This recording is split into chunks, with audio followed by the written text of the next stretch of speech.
This week's vlog question comes from a grieving widower. He says, I was married for 30 years before losing my wife a couple of years ago.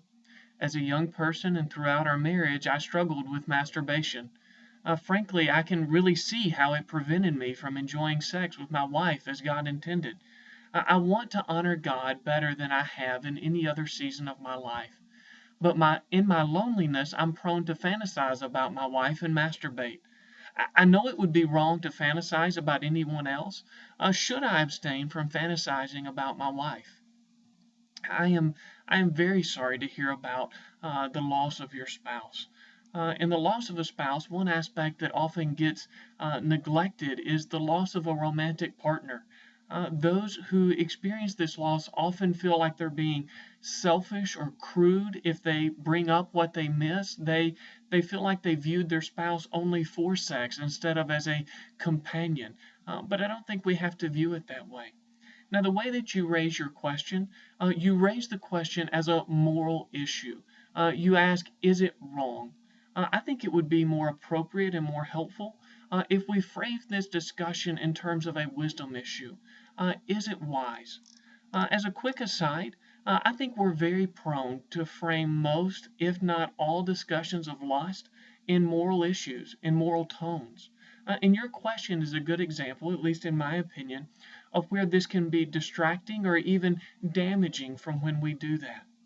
Now, from a wisdom perspective, I would be concerned that continued fantasizing about your wife could complicate your experience of grief.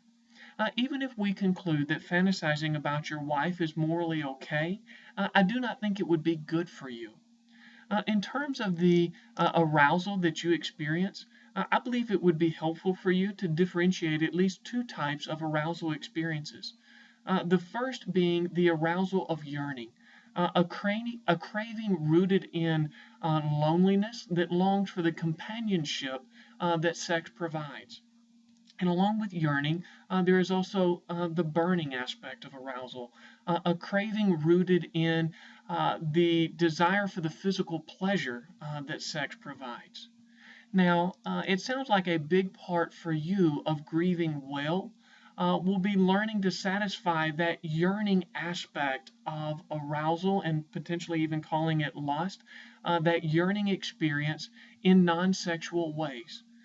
To rely on sexual gratification as the release for loneliness, as you once could when your spouse was alive, continues to feed the idea that sex is ultimate rather than that sex is one of God's good blessings, one of God's good gifts for relationships, but not the only way that God satisfies our desire for relationship and companionship.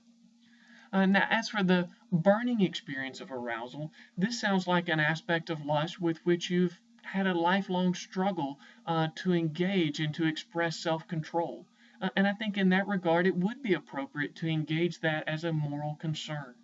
Allowing the suffering of loneliness after losing your wife to prevent you from battling the sin of lacking self control probably would only lead to future instances where you would once again say, frankly, I can see how my lack of self control prevents me from enjoying life as God intended. On this vlog post, I'm going to include two resources that I think will be helpful. One is in the area of grief, and the other is in the area for lust. I would recommend that you start with the grief resource and particularly focus on the social support aspects. And by doing that, experience God's compassion for your loss and His desire to walk with you even in the midst of hard times.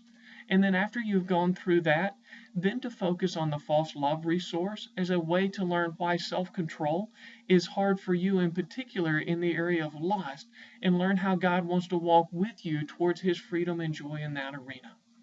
Now, if you're meeting with a pastor or another counselor who knows you better and they would prefer switching that order, I would defer to their recommendation on that.